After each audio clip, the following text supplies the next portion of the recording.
மத்தேயு எழுதிய தூய நற்செய்தியிலிருந்து வாசகம். இயேசு கிறிஸ்துவின் பிறப்பையொட்டிய நிகழ்ச்சிகள். அவருடைய தாய் மரியாவுக்கும் யோசேப்புக்கும் திருமண ஒப்பந்தம் செய்யப்பட்டிருந்தது. அவர்கள் கூடி வாழும் முன் மரியா கருவுற்றிருந்தது தெரிய வந்தது. அவர் தூய ஆவியால் கருவுற்றிருந்தார். அவர் கணவர் யோசேப்பு நேர்மையாளர். அவர் மரியாவை இகழ்ச்சிக்கு உள்ளாக்க விரும்பாமல் மறைவாக விலக்கிவிட திட்டமிட்டார். அவர் இவ்வாறு சிந்தித்துக் கொண்டிருக்கும் போது ஆண்டவரின் தூதர் அவருக்கு கனவில் தோன்றி, யோசேப்பே, தாவீதின் மகனே, உன் மனைவி மரியாவை ஏற்றுக்கொள்ள அஞ்ச வேண்டாம்.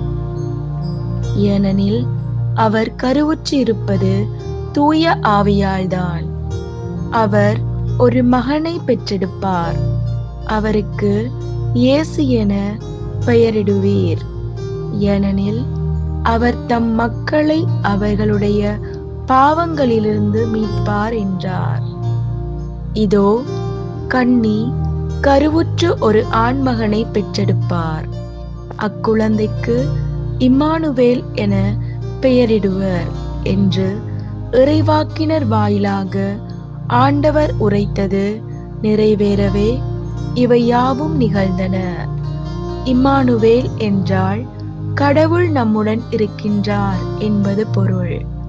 யோசேப்பு தூக்கத்திலிருந்து விழித்தெழுந்து ஆண்டவரின் தூதர் தமக்கு பணித்தவாறே தம் மனைவியை ஏற்றுக்கொண்டார். இது ஆண்டவர் வழங்கும் அருள்வாக்கு. கிறிஸ்துவே உமக்கு புகழ்.